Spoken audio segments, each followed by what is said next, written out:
Hi, this is the effectiveness of touch math. My tip, this is by Gabe McCullough. My problem statement is students are experiencing a negative affect towards a multi-sensory based math curriculum called touch math. The students are struggling to understand the concepts it's designed to teach. So this is touch math.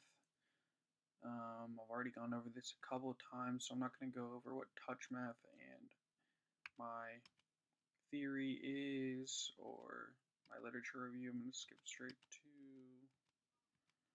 my methods. Okay, so my research question is, what is the effectiveness of touch math when paired with standard curriculum compared to standard?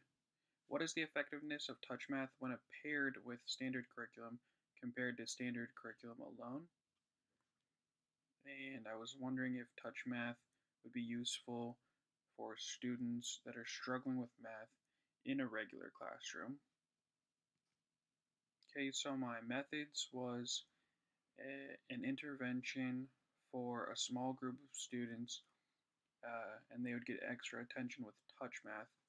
So I'm going to give a pre-test. I gave a pre-test to the whole class, and I selected the bottom scoring students to be in the intervention group, and then my control group was the rest of the class. So the small group would get 15 extra minutes a day with the touch math curriculum, and then they would also get the regular math curriculum, which at my school is called Learn Zillion. So the whole class was getting Learn Zillion, and then these 5 students were getting extra touch math curriculum.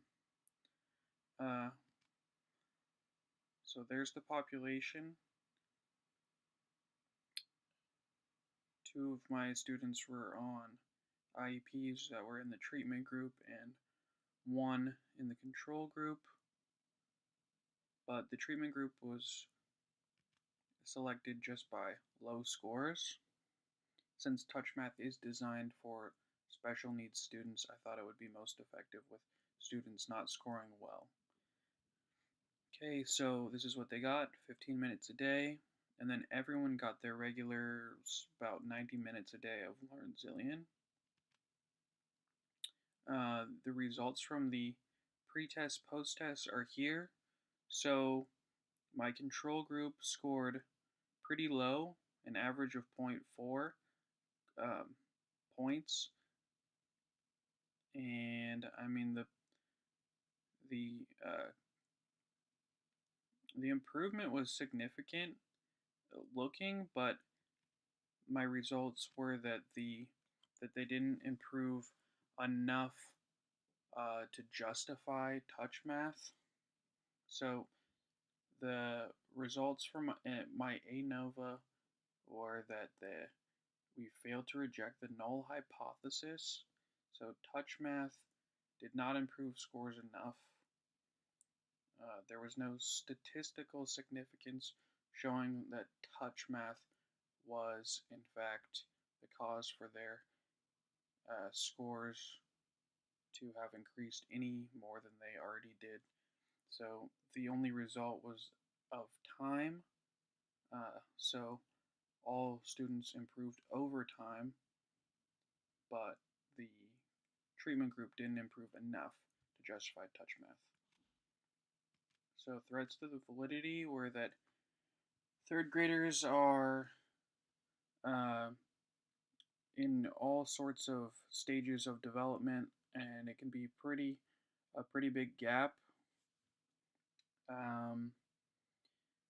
So some students are just going to be more ready for math in third grade than others.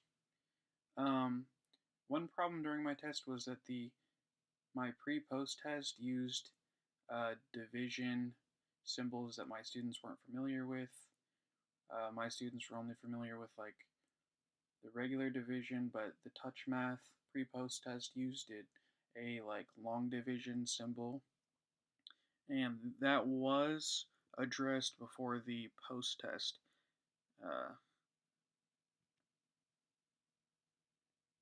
And touch math is designed for students with special needs, and these students weren't all special needs. Only 2 out of the 5 were special needs. Special needs is kind of hard to define though. I would say that all 5 of my very low scoring students um, do deserve more attention in math and should get more attention, so it's hard to define for sure what special needs are. But as far as the school district is concerned, only 2 out of the 5 were special needs. So my conclusion was that touch math wasn't statistically significant in improving scores, but it was observed informally that the students actually really enjoyed it. And this was surprising because previous experiences with touch math were that I didn't enjoy it, my students didn't enjoy it. So I was glad to see that my students now were enjoying it and that any bias I had about touch math wasn't really coming through. So that was nice to see. Um, uh, as I said earlier in my other presentations, that math is heavily tied to just how well you are doing in math, how good you are at math. So if students are doing better in math, then their attitude towards math is going to greatly improve. And so those students bumping up from a zero.4 points mean to a 2-point mean is actually a huge jump, and it showed in their attitude as well. So I'm not sure if touch math was responsible for that. I mean, the statistics say that it's not, but they did enjoy the touch math curriculum. So I think that gesture-based math, like touch math, or new apps, or really anything involving movement, is going to be the future of math education for at least younger students. And I think that it's been improving a lot. And I think we need to do more studies on what is most effective. And I think that standard curriculum is always going to be there. That's why I think it's important to develop these kind of support curriculums for the kids at the bottom who really need an extra type of approach. And I think that touch math did it in a certain way, and I think that it could be done in a different way. But I overall think that this subject, even this specific subject, requires a lot more research. My sample size was very small, and given the fact that the kids really liked it, I think that it's promising, and they should. Um, and that I would recommend somebody else taking on this study. So, thank you. Those are my references.